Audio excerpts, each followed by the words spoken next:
The following is brought to you by Total Seal Piston Rings, the leader in ring seal technology. TotalSeal.com. Hello and welcome to another edition of Hidden Horsepower presented by Total Seal. I'm Joe Castello, back again, starting 2021 very strongly with the podcast. It's been great so far. Thank you so much for the feedback we have received. Let's bring on our co-host for this episode, Mr. Lake Speed Jr. Lake, welcome back to another edition of Hidden Horsepower. How are you doing? I'm well, thank you, Joe. Yeah, we've kicked it into high gear in 2021 already. A great list of guests going back to the very beginning.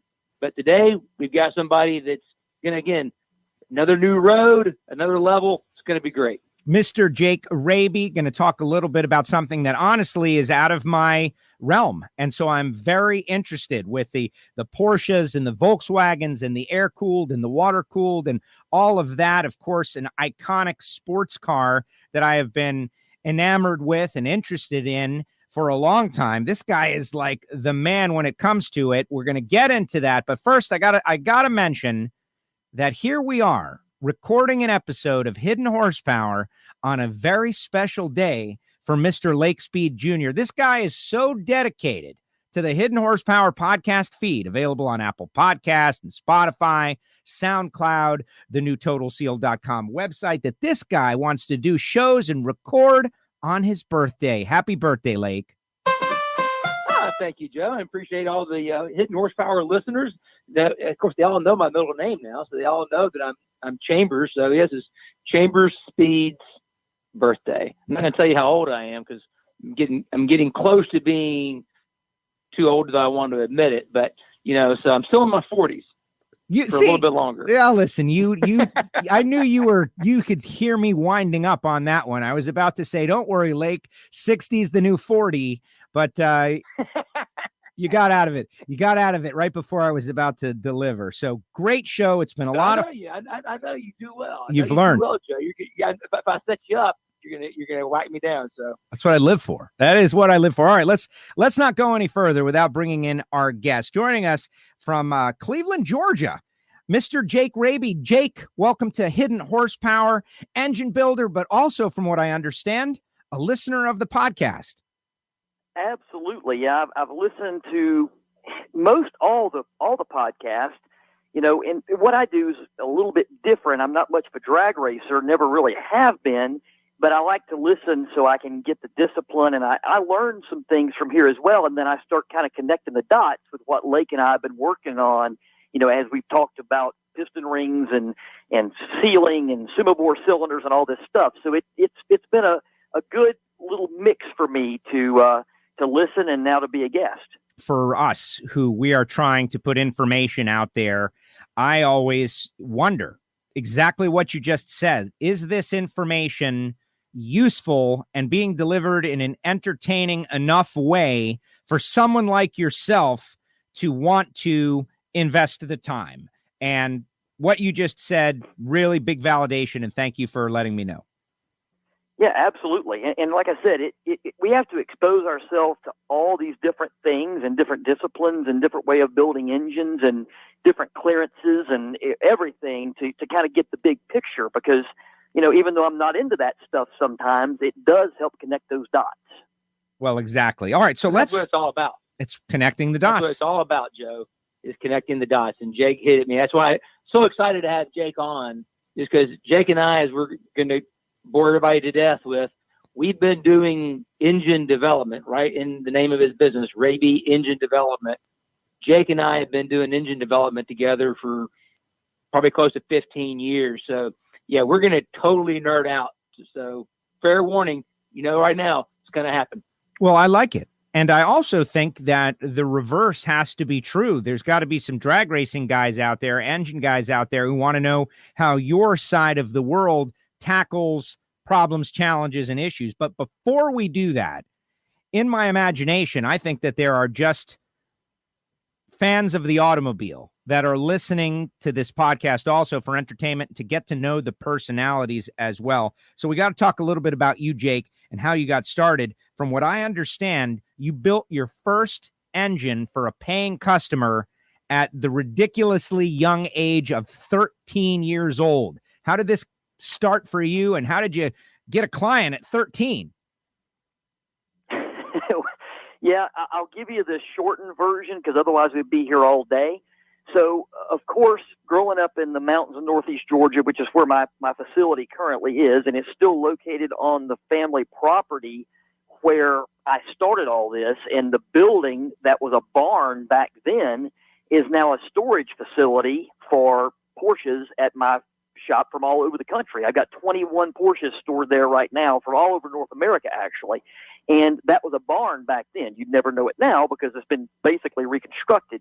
But, you know, when you grow up the way I did in the middle of nowhere, especially back then, there was nothing around. You know, you either did one of three things. You worked at a mill, which they've all closed now.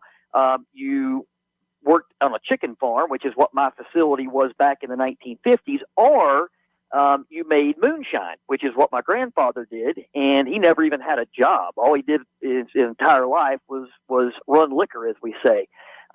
So, and even on that property, there was some of that being done all the way up into the mid-1980s. But long story short with that, you know, growing up, working on stuff, you know, my dad was not a mechanic at all. He wasn't an engine builder. We always had Volkswagens. He was never really a Porsche guy. I came home from the hospital in a 1973 Volkswagen Thing, which I still have today. And, you know, it's one of those things that the cars just really grow on you, right? And we had a neighbor who lived about 5 or 6 houses down the road, which was a mile or so. And this guy had a drinking problem, and he knew about working on stuff. But, you know, I got $8 a week for allowance if I got all my chores done. And I bought a lawnmower from this guy for $8. It didn't run. And I brought it home. Come to find out, the only thing that was wrong with it was the flywheel had rust on it, so the magneto wouldn't work and it had no spark. So it takes me about 2 weeks to figure that out. I was 8 at the time. You know, I end up cleaning the flywheel off, making it run. I painted it all up. I traded that for a Snapper riding lawnmower that had no transmission. Bought a junk transmission, put that in the Snapper, and then I traded that for $50 and a Volkswagen Beetle, which was a 1970, which I still have. It's destroyed, but I still have it. And then, you know, back then you could buy a Volkswagen for $25, $50. Sometimes somebody would give it to you. So, you know, I ended up buying all kinds of stuff. As my dad would buy and sell and trade stuff, we'd pick up a Volkswagen engine here or there. And, you know, by the time I was 10 or 11, I probably had 10 cars and I probably had 30 engines. But I remember the day that all I had was a milk crate full of spare parts, and I thought I had something. You know, and now I look back and I got all these containers full of all these core engine parts and all this crazy stuff, but it all started with a milk crate. So fast forwarding a few years, you know, people started to learn that I knew how to work on this stuff. And I had a guy that had a old bug, and he wanted to make it into a rail buggy, and he brings it to me. And, you know, I ended up building an engine for him. And then his son had a Porsche 914, which the engine is very similar. Actually, Volkswagen made the 914 engine, and in Europe, the 914 was sold as a Volkswagen. So I ended up building that one for him, and that was my first paying customer for an engine when I was 13. By the time I was 17, I signed up to go in the Marine Corps. My mom had passed away when I was 13, almost 14, and so I had a big challenge there. What was I going to do? So I was like, look, I can go in the Marine Corps. I can work on helicopters, and that's what I did. But when I went and enlisted in the Marine Corps, I had 80 Volkswagens. I had my own salvage yard. I probably had over 300 engines. I had my own business going on. It was kind of funny because when I was in boot camp, my dad didn't just like write me letters to say, hey, son, how are you doing? He would write me a letter to say, hey, so-and-so stopped by and wants to buy X part. I can't find it. How much should I charge him for it? And where is it at? That's the letters that I got. So that's really what started it all. And then I worked on CH-46 helicopters, both on the ground and in the air for 4 years. I got out. And then I came back home and had a pretty good stash of money that I'd been able to save by building engines in my barracks room and buying cars and selling them in Southern California, which is the Volkswagen and Porsche Mecca. And I was able to kind of jumpstart everything. And I came back to the old building that I had. And then, now we've got 4 buildings in 2 different locations and about 30,000 square feet of this craziness. So that's kind of the short story. Yeah, but inspiring. Like I listened to that story, and I know I'm not the only one. And I think about like the drive, the determination, the go-getter attitude. Thank you for your service, by the way, in the United States Marine Corps, Semper Fi. Appreciate that. And look what it has blossomed to. You and Lake working in the dyno room, trying to figure out the challenges of the world here. And that's what we're here to talk about today. And so, Lake, let's dive in that. Jake explained already prior to our interview that there's a lot of challenge in working on the modern engines put out by Porsche, and that a lot can be learned on some of the older stuff before you dive in. So I want you guys to kind of go there in terms of what is the challenge, what is to be learned, and what have you guys been working on?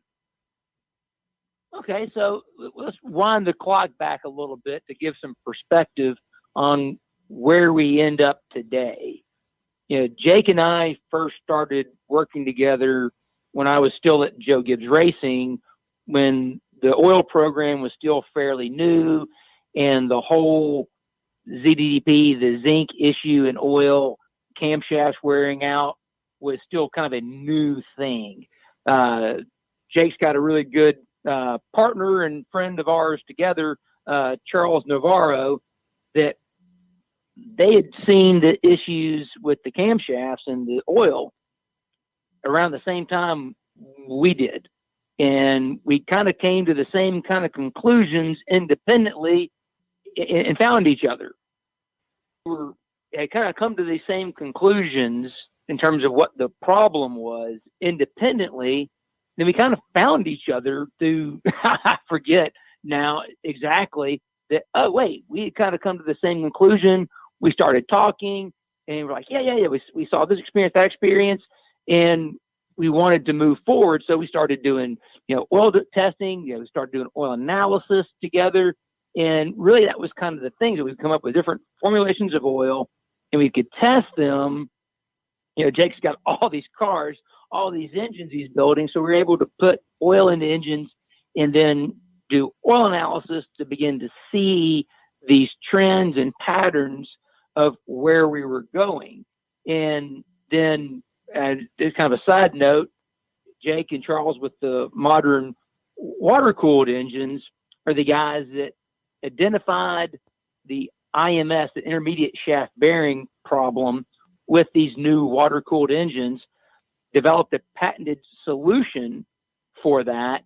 And part of that solution required having an oil capable of handling the bearing, handling the coatings on the bearing that solved the problem. And we assisted in that process. So, long story short, we started out there, but as time carried on, and especially as we get into me being at Total Seal, one of the issues, and I'll let Jake kind of really get into it, is that Nicosil is a bore coating process that allows aluminum block engines to be able to have a coating and not have to have a sleeve in it necessarily to be able to protect the bore, and because you can't run aluminum on aluminum. Well, you can, but it doesn't work super well.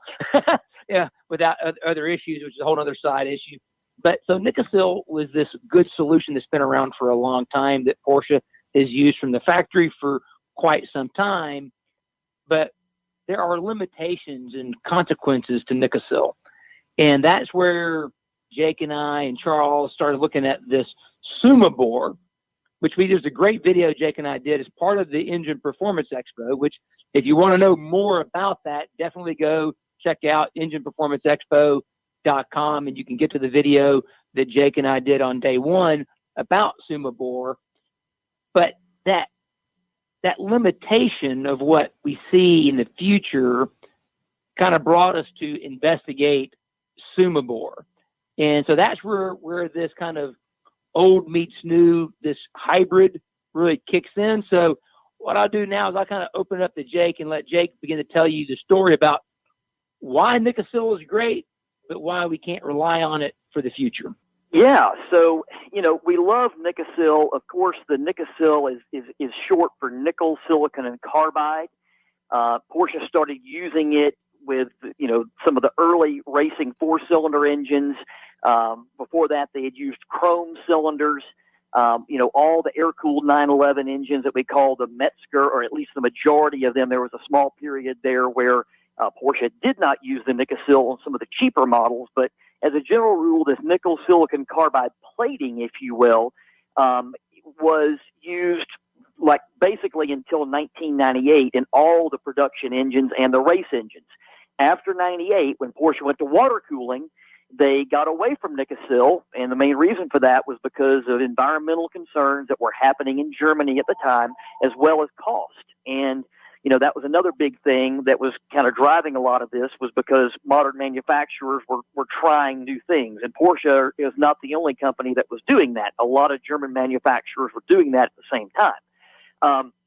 So they went to a Locasil, or a localized silicon cylinder, and that has proved to have quite a few challenges in the fact that sometimes we have cylinder bore scoring with these engines, and this is becoming more and more of a phenomenon today as modern fuels are playing into some of these things, where the roughness average of the cylinder is aggravated by some of the additives in the fuels. So as we see more and more of these things, the fix that we came up with back in the early 2000s was to treat these water-cooled Porsche engines more like the air-cooled counterparts that had never had cylinder problems. So back before the environment was a concern, back before the economics of it were concerned, Porsche was not a very profitable company. They were really starting to hurt in the mid to late 90s before these cars came along. And it really helped that company out a lot to make the changes that they did, and the environment as well. So we treated the water-cooled engines like they were air-cooled, and we Nikasil plated those cylinders. Now, Porsche also maintained the Nikasil plating with the GT2, GT3, and turbo models through 2010. So, up until then, and even some models kept it until 2013, those were limited production engines, and the cars cost double or triple the amount of a base Carrera in some cases. So, they weren't worried about the economics of it as much, and they also weren't worried about the environmental impacts as much because there were fewer of those cars being built. So as we applied the Nikasil plating with Ellen Engineering, that's Charles Navarro's company, it took a lot of time to work through what needed to be done to make this work, from piston profiles, ring profiles, what we talk about a lot with these RVK and RPK, roughness average values, and all of those things with the surface finish.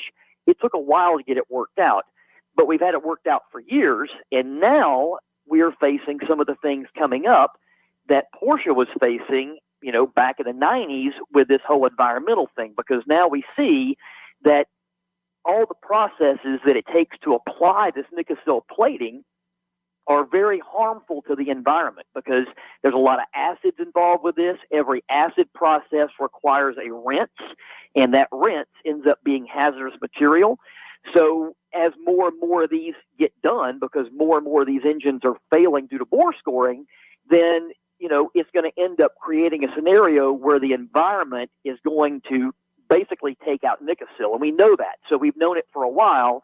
And I want to make sure everybody understands out there that we are not doing this because Nikasil is not good. Currently, we still have not been able to get the Sumabore to work as well as the Nikasil, right? The problem is the Sumabore is a modern coating, is a modern process that's being used in a lot of modern European engines today, and it is not bad for the environment. So that's why we've kind of gone to this over time. Yeah, exactly, Jake. Most people who are listening probably are familiar with how hard it is to find a chrome shop anymore. And Nikasil, that plating process is just that. It's plating just like chrome is plating, And the reason for the chrome shops going away is because of those same considerations.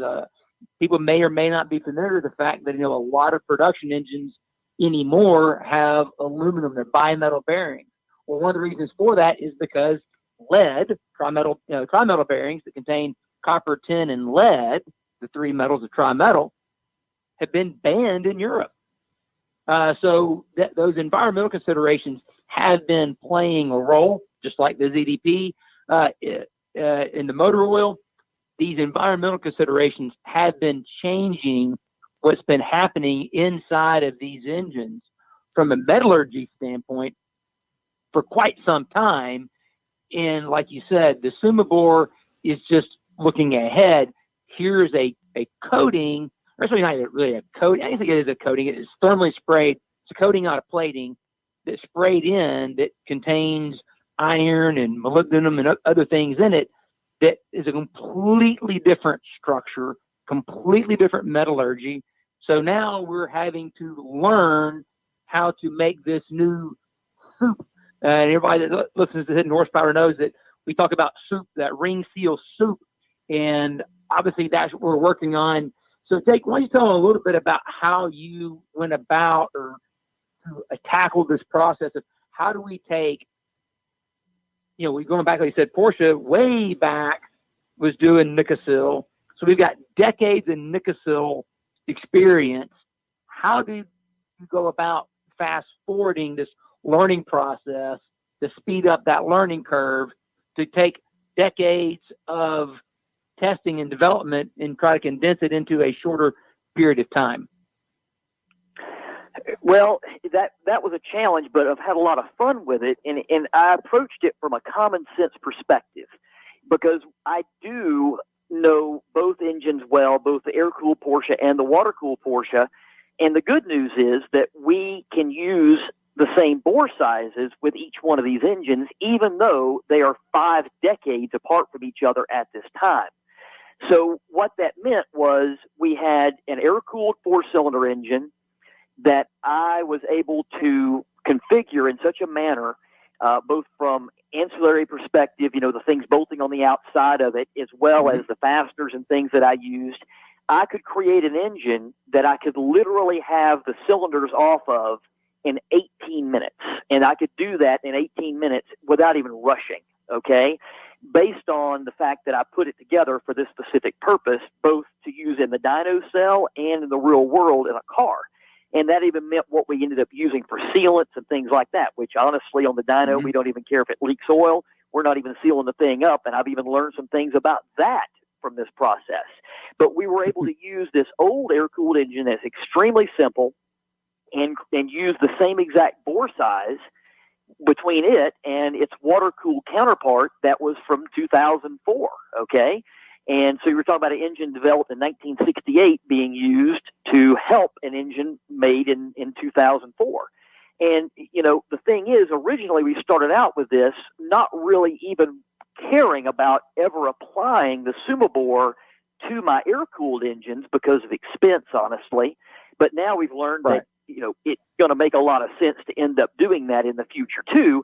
The idea was to use the simple air-cooled engine with the same bore sizes, the same ring packages, the same roughness averages, the same everything, and be able to co-apply that over to the modern water-cooled engine that is not easy to work with. You can't even drain the oil in that engine in an hour, if you know what I mean. So there's a much, much different platform from all the ancillaries and things. So what we've done at this point is there's been a few engines completed, both water-cooled and air-cooled. The current engine that I have on the dyno right now, and I've got one more test session to run on it before I pull it off, and we changed some hone angles and changed some things with those cylinders, with the Sumabore anyway, is, that particular engine now has been apart and back together 14 times in about 29 days at this point in time. You couldn't do that with a water-cooled engine. You wouldn't even be able to take it apart and put it back together probably 4 times in that amount of time.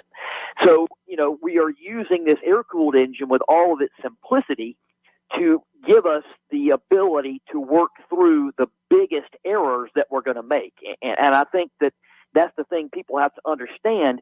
We have nothing to go from here. There's no manual. There's no specs. There's no anything. We've had to create this from scratch. So it was very important to be able to work through that quickly.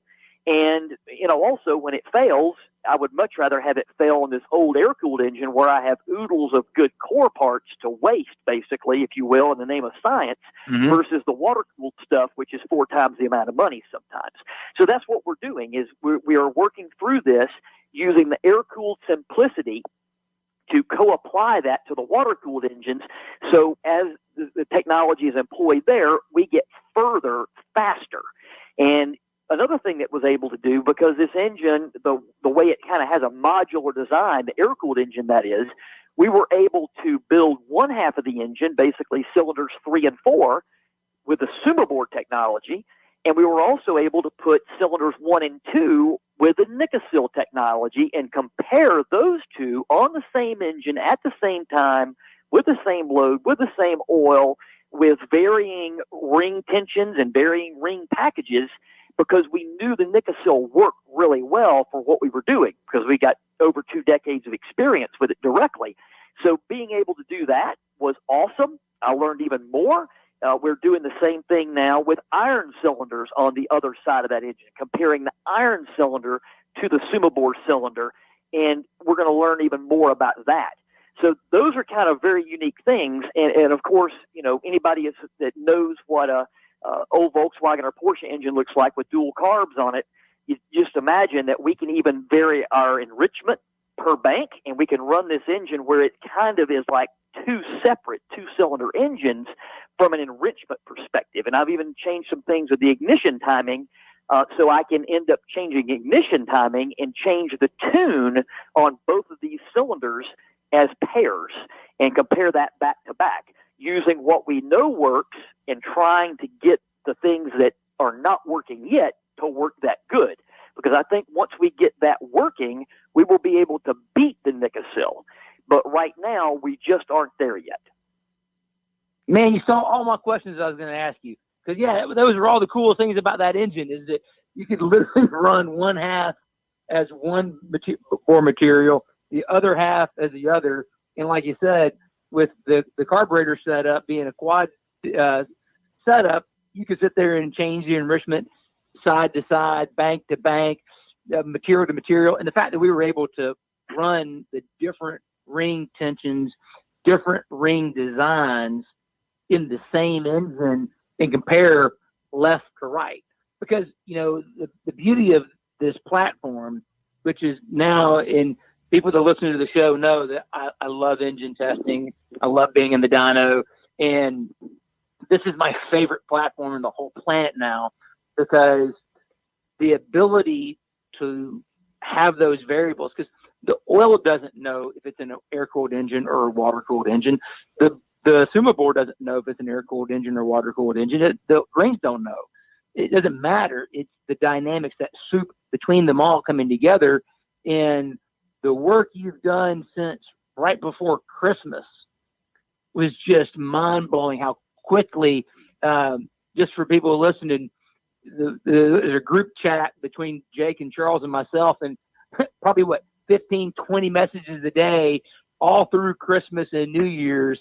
Jake's on the dyno, everybody else is on vacation. Jake's on the dyno out there changing parts. And we're like, oh, yep, we need to try this ring tension. Boom. All right, put this order in, FedEx in some new parts with this ring tension. Try that. Okay, let's try this ring coating. Let's try this oil. Let's try this end gap. Let's try this. It's been so amazing to be able to test so many different variables. But then the key thing is we're only changing one variable at a time. We're not throwing 5, 6 changes at it.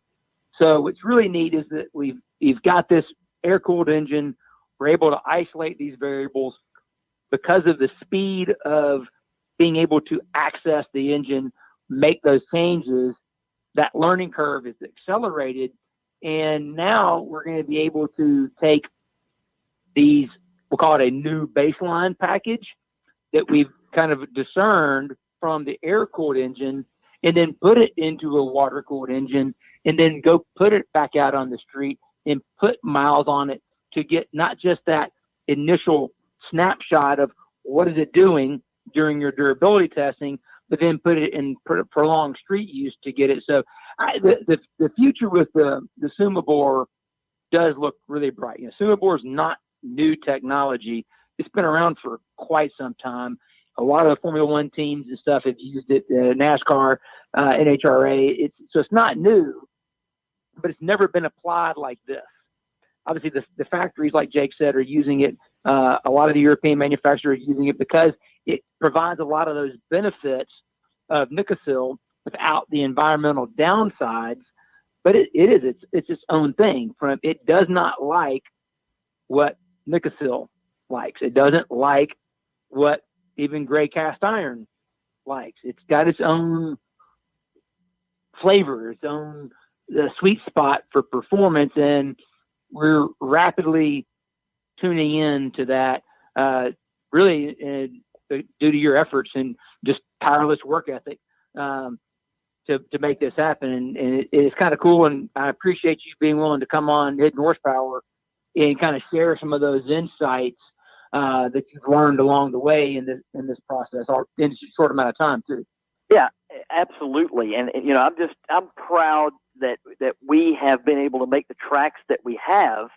And, also the fact that Total Seal has been so easy for us to work with. Of course, my engines have used Total Seal rings for years. In all my performance engines, it's the only thing that I use, both air-cooled and water-cooled. And the ability that you guys have to tailor that ring package based on what you have for the roughness average and what you have for a lot of these things is just great, because otherwise, if we weren't working with you, we would have no way to do this, because all the other rings that have ever been available for either of these platforms, we've already learned they don't have the right bore coatings or the ring coatings. They don't have the right ring tensions. They don't have any of the right properties to work with the Sumabore. If we were trying to use any of the original, Porsche offerings for this, we would not be able to get anywhere near this. And we've already proved that, because one of the first things we did was use what was available for these engines, and it proved to be pretty much the most epic failure of all. And of course, we don't learn from our successes. We only learn from our failures. Oh, no doubt. I mean, that's one great point, is that a lot of people, and we get it on the tech line, a pretty common question you have to ask people is, okay, are you using Nikasil? And there are certain engine platforms that could kind of go either way, cast iron, liner, or Nikasil. And you need to ask them because, going back to, like you said, nickel silicon carbide, that because there's nickel in the Nikasil, there's a trace amount of nickel in hard chrome.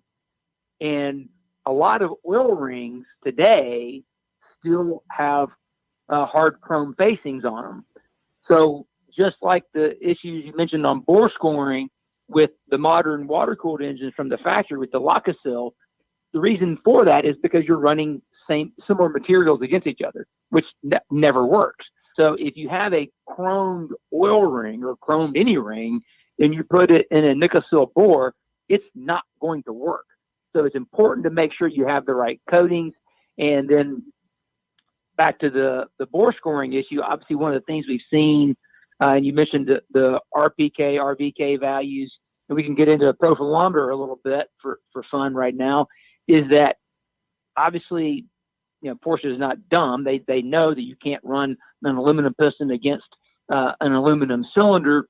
So they put the Ferrostan, the Ferro print coating on the piston, which is, ferro being iron, that you've got this coating on the piston skirt that's going to protect the piston so that you're not running aluminum on aluminum. You've got this ferro print material going against the bore that's aluminum. So you got iron on aluminum, but that surface finish, as you pointed out, creates a huge issue, because one key difference we've already seen between Locasil and Sumabore is that Locasil with the localized silicon, those silicon nodules that are exposed above the base aluminum.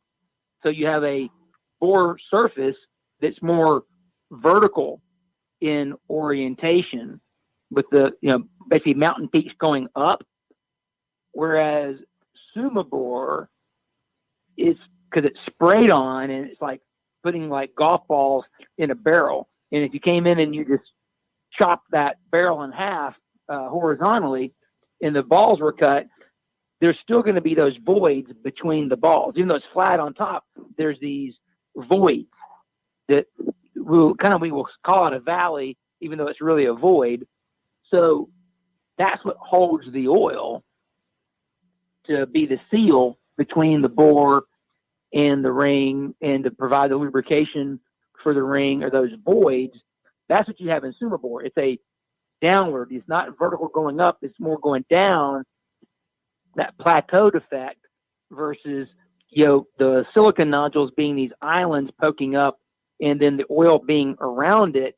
That orientation difference really makes a difference. Why don't you elaborate, Jake, on what you've seen hands-on between those two with the same tensions and oils and all that on the dyno?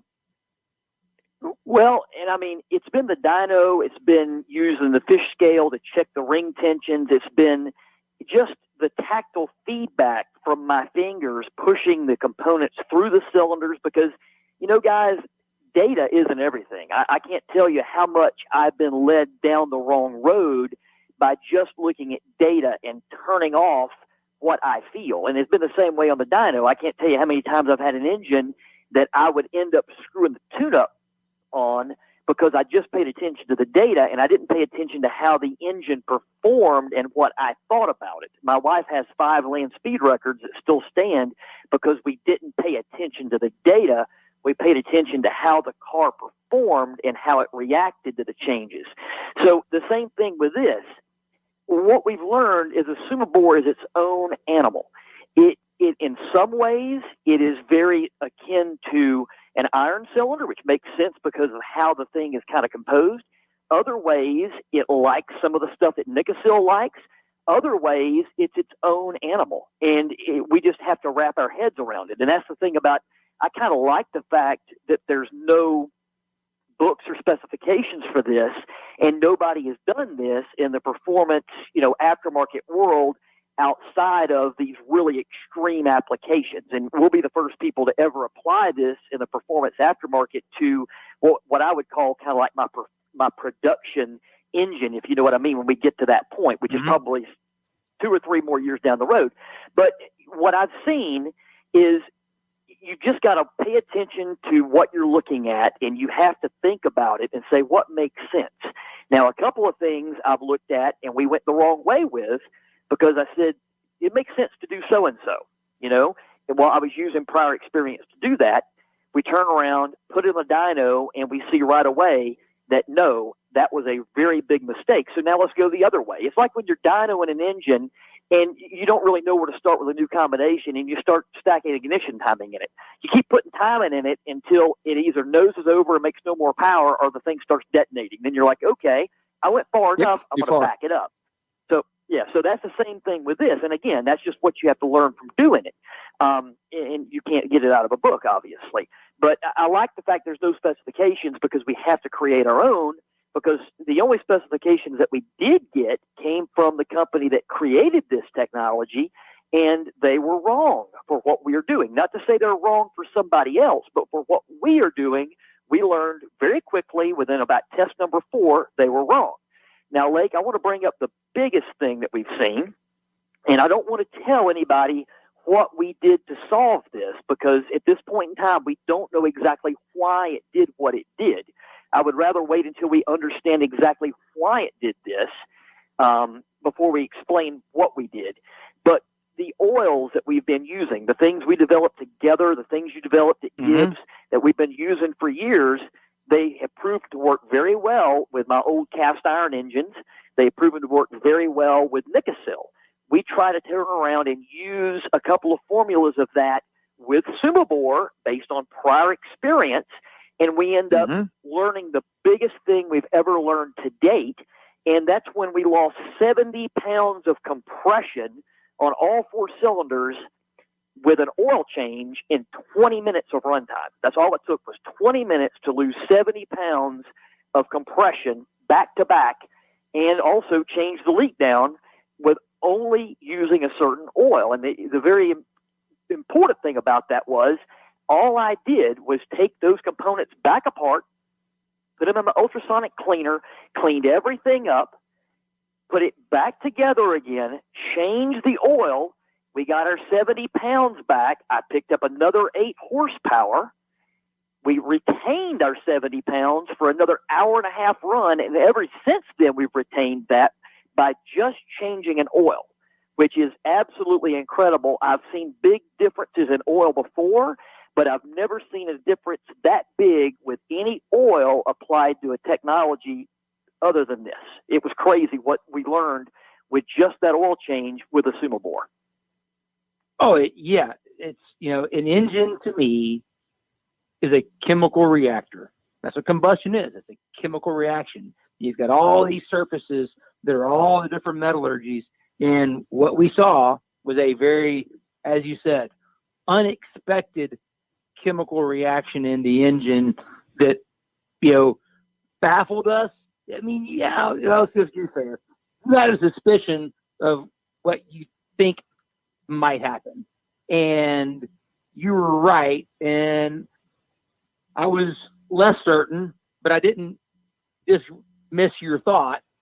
And then, yeah, with the application of some heat and some load to spur on that chemical reaction, it became really clear what was happening. And then, like you said, you did follow not what the data is telling you, but what your sense and your gut says.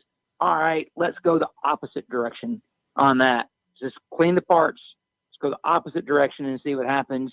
And voila, there it is. So yeah, incredible lesson learned just by listening to the engine, listen, what is it telling us? And then not being afraid to make some changes and go the other direction. That, it's like we talked about in the Engine Expo, that if you start a test and you have a goal in mind, you can very easily influence that outcome to be your own self-fulfilling prophet.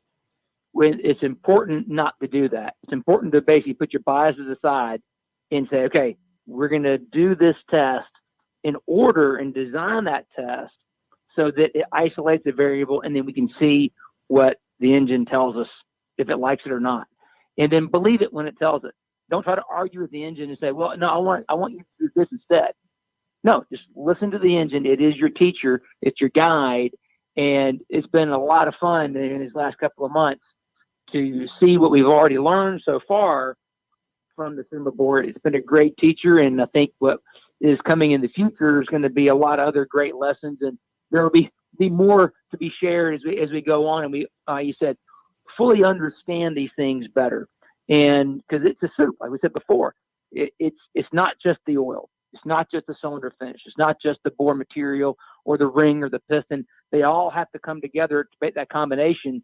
And what combination that needs to be, like we said from the people from Oerlikon that provide the Sumo bore, it's going to be different based on that application. So we got to make this soup to fit this restaurant.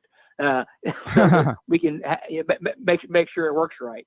Put your biases aside is something that we have heard many times over our time doing this podcast. So you just got to, you got to trust your senses. And I appreciate that as well.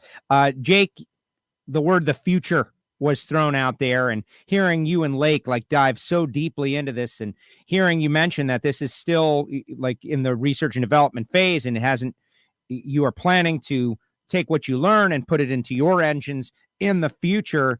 It just makes me feel so optimistic about the way things are going. Something we always ask our guests here on Hidden Horsepower is to forward along a little of that optimism, a little advice to the next generation, people out there who are listening, young people who want to get involved in the engine building trade, and how can they get to where, from where they are to where you are. And I understand that you're doing a couple of very interesting things in this arena, specifically to help the next generation of mechanical kids out there. Can you tell us about that? Yeah, absolutely. So this is a program called Mechanical Kids. And, I kind of want to preface a lot of this by saying the harder you work, the luckier you get. That's a thing I've got hanging on the wall in my clean room. And anybody that walks in, they say, man, how did you do all this? I point to that. I don't say anything. That's all I have to do. Because the key is you don't sleep a lot. You think and you apply while the other guy's sleeping. So, and a lot of things with the future with this is a lot of kids are not exposed to the good things that I was exposed to as a kid and what Lake was exposed to as a kid, and probably you and most other gearheads out there. We all grew up around stuff. Lake grew up with his dad racing and being in all the NASCAR stuff and all that. I grew up with a different world because I wasn't racing, but I was learning and I was applying stuff and I was doing science that was real when other kids were just taking science in class. And I didn't think it was science back then. I made it fun. So my daughter and I have kind of enhanced that whole feeling with what's called Mechanical Kids. So the way this started 2 years ago for Christmas, I got my daughter one of these, just a small Briggs & Stratton kind of clone engine for her go-kart. And it's a family-owned go-kart. All the cousins have had it. So finally my daughter got old enough to have the go-kart, but all the other kids had worn the engine out. Well, I said, look, I want her to learn about this stuff. Not that I want her to be a mechanic or even own this company one day, because what we do is not easy. The people we work with a lot of times are not easy to work with. The applications are not easy. It's very stressful. And I don't really think that it's something I would ever really want her to have to experience the way that I have. But I want her to have the experience to maybe do these things and maybe be an engineer or a pilot or whatever she ends up wanting to do, or just get disciplines from it. So my idea was, we're going to take this old engine apart. It's a new engine, but based on an old Briggs. And I want her to take it apart and just put it back together again. That way she knows what it is. So she comes to the shop, we take it apart, we put it back together again. She really gets into it. I post a few pictures on Facebook. People are like, that's so cool that you're spending time with her and that she understands this stuff some and she's interested in it, because almost all of these fathers out there want their children to experience some of this stuff and maybe be like them one day, possibly. And there's not a lot of ways to experience that anymore. People are not growing up on farms. They're not doing what I did. They're not really following their parents the way Lake did. So later on that night, it kind of hit me, and I said, look, what we did today, it was kind of a creation of a program, because as she took these things apart on this engine, she learned the discipline of what the part was. She bagged it. She tagged it. She wrote the nomenclature of it on the bag, and we kind of put down a number as to where it came off the engine. So when it was all said and done, she would reverse the process and put it all back together.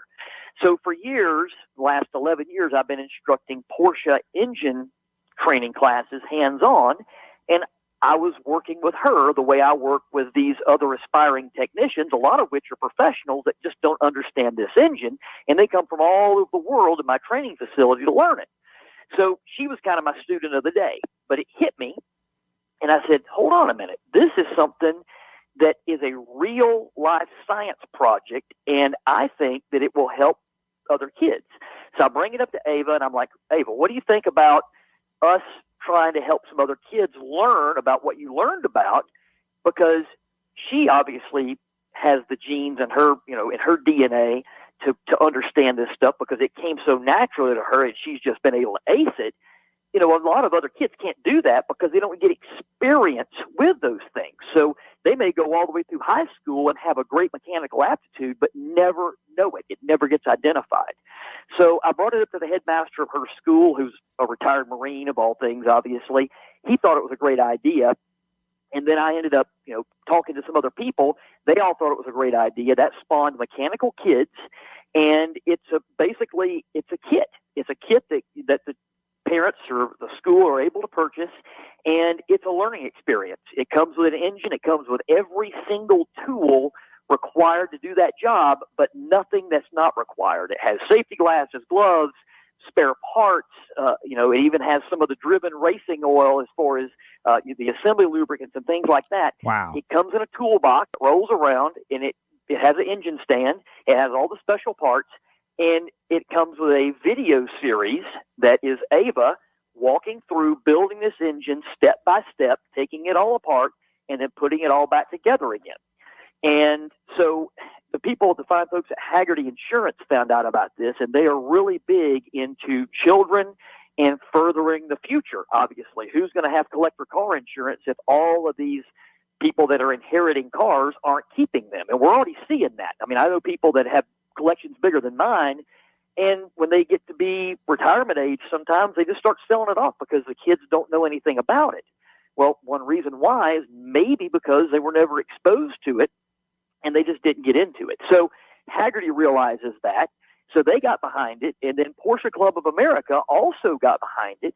And coming up this July at the 2021 Porsche Parade, we're going to actually have the Haggerty booth set up there, and we're going to be putting together 6 engines. So Ava and I will be in there, and we'll have one engine in front of us, and it's going to be kind of a, like a cooking show, if you will. Whatever we do is what other parents and children are going to be doing around these other 5 engines that are set up in this tent, if you will.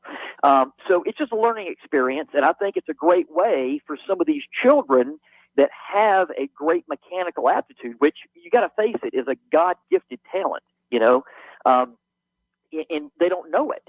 So I see a lot of people that ask me, how do I get into this?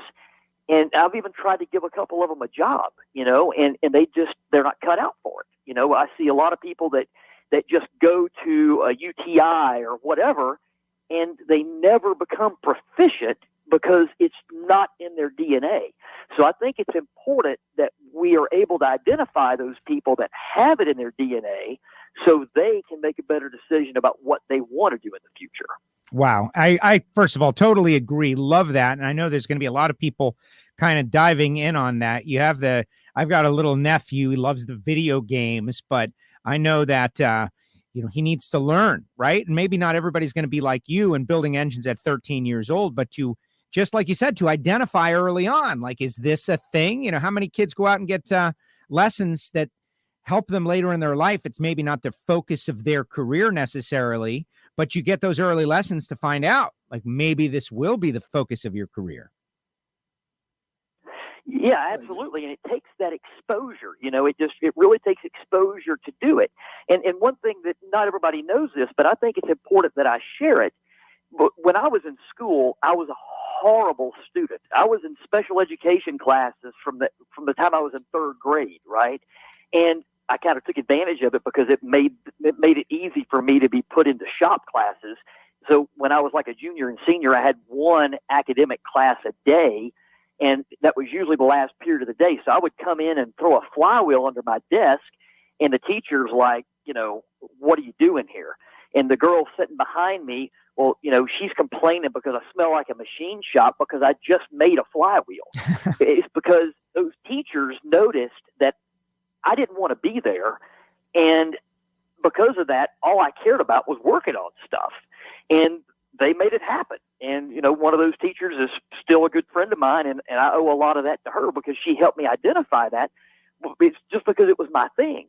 Not every kid is going to be as extreme as I was with it, They just wouldn't do that, and I wouldn't want them to. But I think the key is to certainly make sure that the kids are able to get that exposure and don't just put them in the corner with a video game. I see that happen all too often. Yes, well, exactly. There's got to be balance. What a great program. And while things like this did not exist back in the day, they do exist now. And the future is bright for the next generation of machinists. Lake, they didn't have that when you were a kid. No, I was thinking about, I was fortunate enough to have my dad have a shop and be able to play around in the shop. And similar to Jake, I was a terrible student all through high school. And I was about dropped out of college. And my dad made me go, and my mom was the one that talked me into staying and not dropping out because I was disinterested. I just didn't care.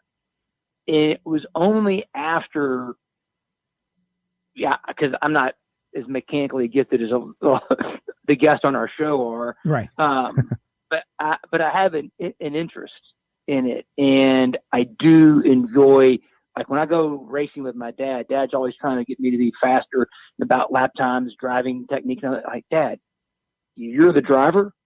I'm not. I like working on the engines and tuning on the engines and getting my hands dirty. I'm more happy to sit there and change gears in jets on your kart so you can go win than I am about me win. Now I say that, then when I put the helmet on, I do want to win. So just know that. I stand back like that, act like I'm not trying to win, but I am. That's but it. I do. I love getting my hands dirty. I would rather be in a dyno cell working on an engine than I would be anywhere else in the world most days. I love it. And I wish there was something like this as a kid, because then I've been like, oh yeah, I don't need to go do all the other kind of stuff, because, like Jake, I taught myself most of what I learned after the fact. I mean, I'm thankful that I went to college. I'm thankful I stayed through and persevered and did graduate. But the stuff that I've learned, I had to teach myself. Why did I teach myself? Because I had a passion for it, because then I saw the need for it. If you don't see the need for it, you're not going to do it. And this is a great process, great program. I think about my 4 kids. My son, Benjamin, my youngest one, he's the one that would build anything out of Legos. He's like Ava, that would just jump into it. All my tools are gone, my toolboxes, Ben. He's the one who took them. So you got to give kids a chance to get their hands dirty and to learn and then let them go. And, I think what Jake and Ava are doing here is really great. And she's a wonderful kid. I mean, she's like her dad. She's just got that, I'm on 100 miles an hour, hair's on fire, go all the time. She is no let up, no check up. And I think this is going to be I think this program's got tons of potential. Sky's the limit. Love it. And Jake, why don't you give one more time for people out there the information about the program and, a website where people can find out more about your business, Raby's Engine Development. I know we just touched on the very surface here on this episode, but it was very obvious that you guys have the ability to go very deep. And I know you and Lake both create a lot of videos and a lot of instructional tools for people out there. So there's going to be more to find in addition to this podcast. But give us the website, and of course, where can they find out about the next generation? So I have a YouTube channel which has become very successful. Not that it makes any money, but that it actually educates a lot of people and gets rid of information or misinformation, which is actually worse than no information, right?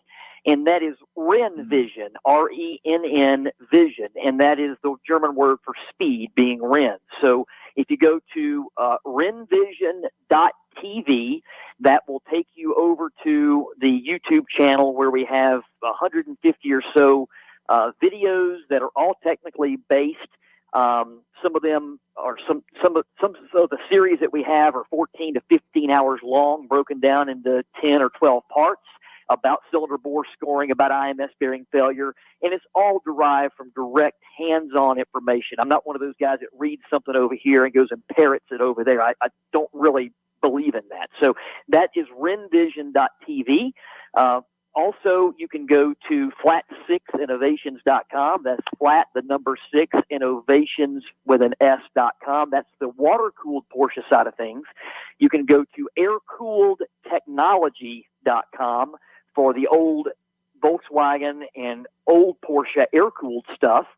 And then mechanicalkids.com currently is not populated with any content, because just about the time that we were ready to release it all, that's when Hagerty came on board, and it's kind of changed everything and made it a lot better from how we're working with them and using some of their resources with RPM Institute, a couple of other colleges that are into this sort of thing. And that is where that content will be populated. There's also a Facebook page, Mechanical Kids, that will be populated sometime in the next month or so. But nobody really knows about this program, guys. I mean, this is kind of like its big release. I was on Cars Yeah a few months ago, and I mentioned it on there, but at that time, Hagerty hadn't jumped on board. So, that's kind of where we are. Ava's learning about business. She's learning about creating things. She's learning about organization and discipline. So it's not just about the mechanical stuff. And that's, to me, what it's all about, is that exposure to see if, where her strengths and weaknesses are. Great program. That's what we need the future, if we're going to keep motorsports and this whole car culture thing going, got to identify the interested ones early and then shepherd them along. Lake, any final comment to Jake as we part ways on this edition of Hidden Horsepower? Well, thanks, Jake, for coming on and sharing those resources. I think anybody that's been kind of interested in any of the things we talked about, from the bore scoring to the Suma bore and that, then, like you said, RenVision on YouTube is the place to go. There's lots of videos there. Charles over at Ellen Engineering, they've got a YouTube channel. There's some great videos there.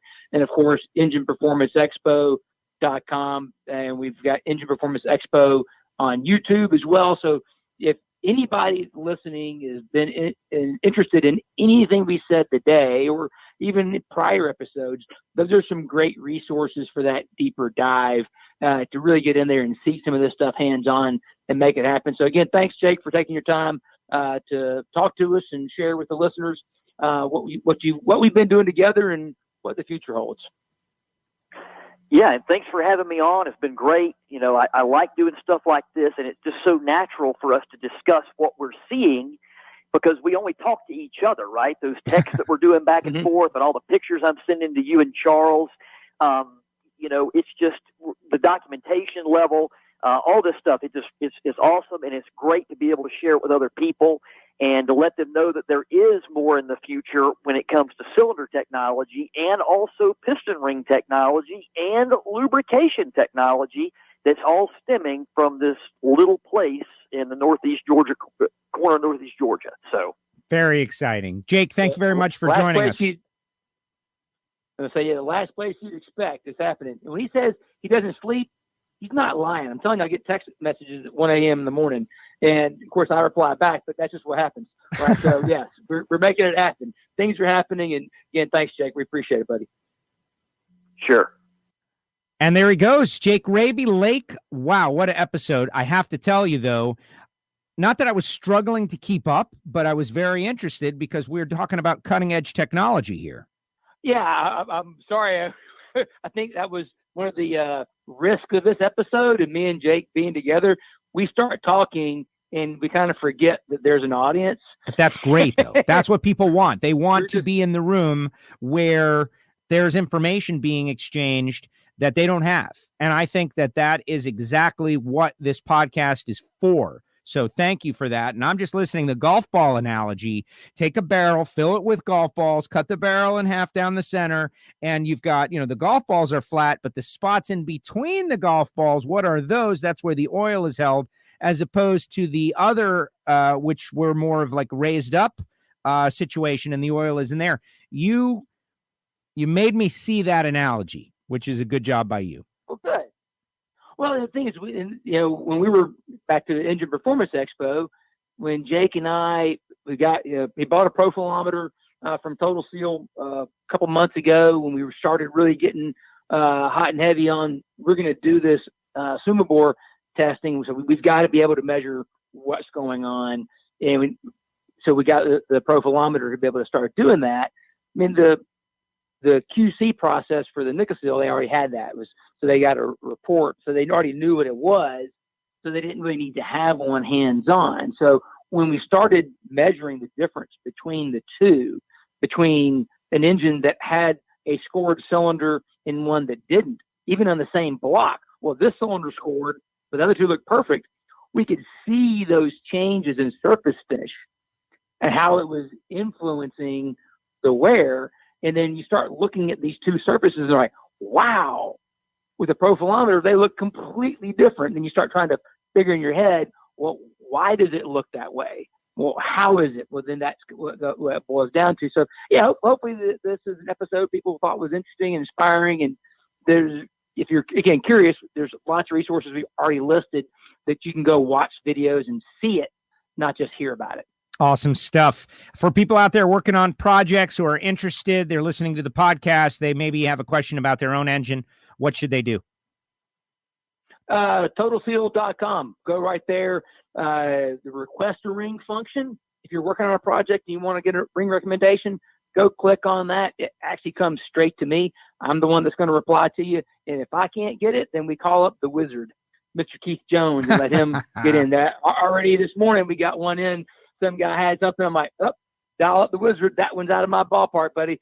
Let Keith handle it because he's the master when it comes to piston rings. And so, yeah, just that's one way to get a hold of us. But also, as Keith always says, give us a call. Keith, Kevin, Bobby, they're there on the phones every day. 623-587-7400. Give us a call. We'll help you out. He's Lake Speed Jr. I'm Joe Castello, WFO Joe on Twitter and Instagram. You can also hear my WFO radio podcast. If you love the racing stuff, you'll definitely love it. Lake, thank you once again, and happy birthday, my friend. Thank you, Joe. Appreciate it. Hey, everybody, have a great day. And another edition of Hidden Horsepower is in the books. Remember, subscribe, Apple Podcasts, write us a review, Spotify, SoundCloud, hit the website, totalseal.com. There'll be more editions of Hidden Horsepower available soon.